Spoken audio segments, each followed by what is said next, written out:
I asked her to give me a buzz at 13 minutes or thereabouts in case I start ranting too much.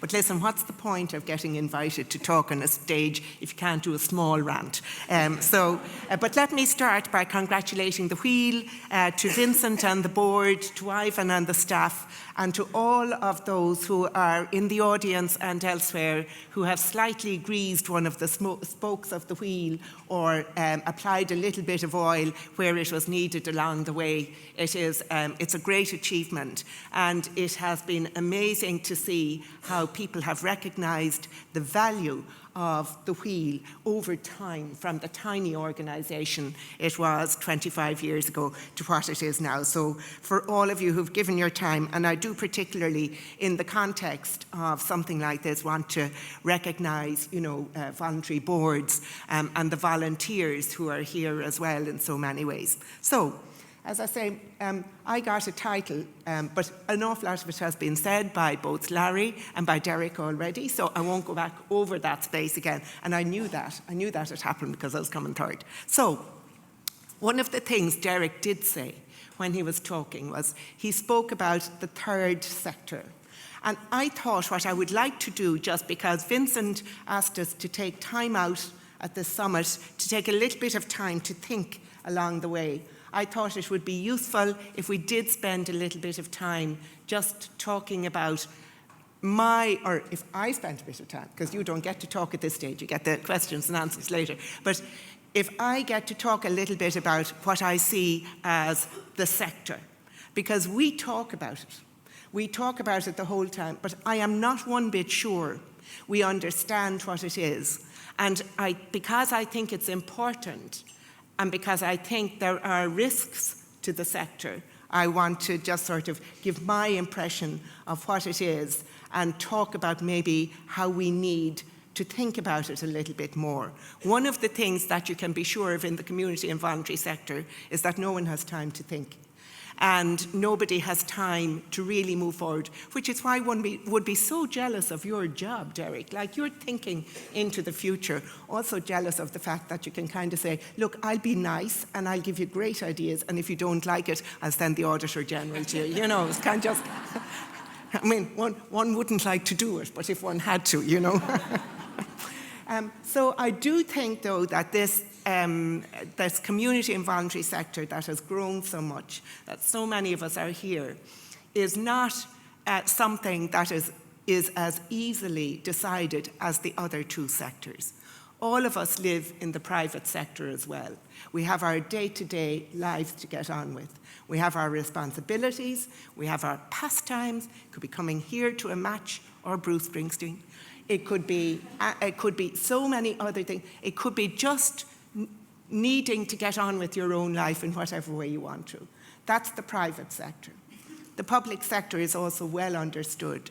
It is the civil service. It is those who provide public services through the civil service, through the public service. And it is people like Minister Joe O'Brien and our politicians whom we elect as representatives from time to time at local, at Irish and at European level. So we know what they are, but ask anyone what the community and voluntary sector is, and you will get hundreds of different responses. Even, let me see, where is it? Stronger charities, stronger communities is part of the Wheels thing. But charities are only a small part of the community and voluntary sector as well. As Minister O'Brien said, you do have community employment schemes which do amazing work. You have lots of other organisations that are not charities, but all form part of this sector. And those of us who have been involved in charities over the time, there is that sense that we're charities. We're regulated by the charities regulator. We kind of know what that looks like. But it seems to me, asked to talk a little bit, maybe to link a little bit between past and future, because I'm that old and around that long that I can. But linking that, I think the perception of the community and voluntary sector has changed a lot, and I think we do need to give it a bit of time and attention. I think when you look back to sort of Victorian charities, which many of our charities were into maybe the middle of the 20th century, you were talking about decent, good people who gave money and services to those who were, if you really put your mind to it, a bit less decent and less good, because if they were as good and decent as yourself, they wouldn't need the charity in the first place. So there was that sense of beneficence, of just being in some ways almost dismissive of the people who were getting the charity. And I don't mind who that is. I have had the benefit of an education from a faith-based organisation of nuns who thought it was a good thing that girls should learn to read and do their sums as well as boys. I have had the benefit of health systems, which again were only there for the rich until such time as in the 19th century faith-based institutions provided the services. They've all had their problems over time. We remember those immediately. I think it's also important to remember how much they dealt with those who were dismissed by the establishment until now. But over time, I think the view of what charities in the community and voluntary sector has changed within the sector, not necessarily externally, but within the sector. I see a much greater recognition of a need for inclusion, a need to recognise the equality of others, to recognise that our lives are not equal, not everyone is born equal. While they might be equal, their circumstances are certainly not equal. And I find it very hard to go beyond the quote, which I'll give you the first line of it last, but lots of you will recognise it already. Where do these things begin? In small places, close to home, so close and so small that they cannot be seen on any maps of the world. Yet they are the world of the individual person, the neighbourhood they live in, the school or college they attend, the factory, farm, or office where they work. How many in this room recognise that their work is rooted in those small places? Yeah? Does that resonate with anyone in the room? No? Grand. Checking you're awake as well. So that quote is by Eleanor Roosevelt, who was, I hadn't realised, she was First Lady for 12 years until 1945, and then she was the chair of the committee that drafted the Universal Declaration of Human Rights. And she says, where, after all, do universal human rights begin? Now, I'm afraid I've changed the quote because she keeps saying he the whole time, even though they actually got into the Universal Declaration of Human Rights, people and women and men, because of the women on the committee. So it's just, I think there is more a recognition now that it's about including people, about ensuring that our society is better, fairer, more equal, and that people are more empowered within it. That's who we are in the community sector. And Minister O'Brien also mentioned that the Charities Amendment Bill is going through the Dáil. It is, but wherever Ivan is, just will you keep the foot on the pedal, because there might only be a month left in this Dáil, and it's only at the Dáil stage at the moment. But it has been quite extraordinary that the first campaign I did to include human rights as a charity matter was in 1999, when they were putting the first legislation through. It is still not a matter for that you can say, I am there to defend and promote human rights within our charity legislation. But if this bill goes through, it will include community welfare and development, advancement of conflict resolution, promotion of religious or racial harmony, protection of the environment, advancement of arts, culture, heritage and scientists, integration of those who are disadvantaged, and the advancement of human rights and other things as well. So that makes it more modern. It makes it more realistic of the sector that we're in. It makes it possible for those who focus on preventative health care in relation to mental health, to those who focus on the needs for those who have special educational needs. It makes it possible for those who are engaged in the prevention and support of those who've experienced intimate abuse and adequate housing. All of these services will be more recognised when that goes through, but we recognise them internally. Externally, I still think there's a lot of people who say, aren't you great to be doing that for charity? What? You're getting paid. Is that where our money is going? In paying somebody to be a bookkeeper or something like that? We have to, I think, talk as a sector and be brave about saying those who are deserving of our services are deserving of the professional, best services that are available. That will take the passion and commitment and expertise of volunteers, but also the commitment and professionalism and passion of those who are engaged in the work as paid people as well.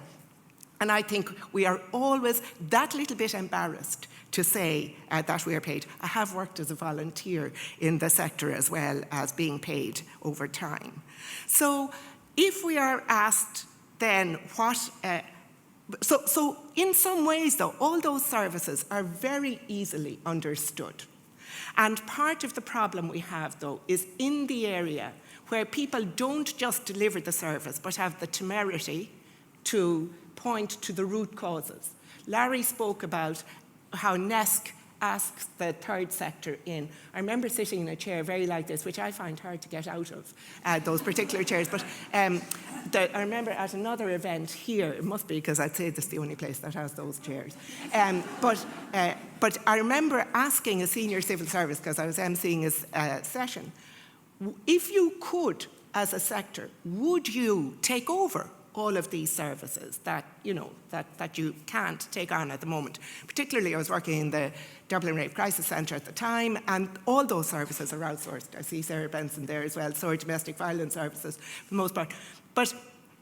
And the senior civil servants said no. And the reason they couldn't is because they would not get down to the ground level. They would not get to the depth of information and knowledge that they would get, which is something like what you said, Larry, about what NESC was able to do as well. So these services make a difference. And Joe Bryan also pointed to the report that he held up around partnership and collaboration and spoke about attending the International Covenant on Economic, Social and Cultural Rights examination of Ireland. There were people there talking about disability rights, mental health rights, taxation, the duties of businesses, traveller rights, religious and non-religion rights, prisoner rights.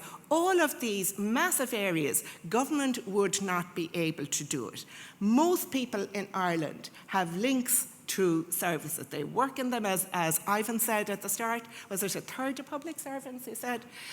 They work in them, or they support them in some ways, or they volunteer in them, or they set them up along the way. And people like that, but it is when people start to speak out that there becomes, yes, I got the 13 minutes, Colette, thank you. Yeah. So in some ways, with all that the third sector does, their place should be safe. It should be well understood, and it should be known and accepted. But that's not what's happening. When people speak up or speak out, they get into trouble. ICCL report is probably being debated later in the day as well, where they issued a report recently, Irish Council for Civil Liberties, saying that's not your role, where those who receive state funding felt threatened. 10 years ago, the Advocacy Initiative had a report which quoted, at the time, a government minister who said, are we paying for that? About another non-governmental organisation that spoke out. So the meme of well-funded NGOs is not new, but it is dangerous that it has come up in recent debate, if you ask me, and I'd like this to maybe come up again during the day. Well-funded NGOs or state-funded NGOs. For the most part, NGOs are only funded for services, but there is a talk, not just in Ireland, but across the sort of northern world about not funding well-funded NGOs, not funding, state funding should not be used to explain the causes. Just sit down, get on with the work, and we will pay you less than we should be paying you anyway. That, to my mind, that hostility now coming from national politicians, now enclosed in national manifestos for the upcoming general election, is dangerous. We are the people who will have to be proud of our sector. We will have to say we are entitled to be where we are. We form a bridge between the public and private sector. Not only without us would your services not happen, but you would not hear the serious understanding of those who are disadvantaged in Ireland, and we would be a less democratic, less safe, and a poorer society without it. So thank you very much for that.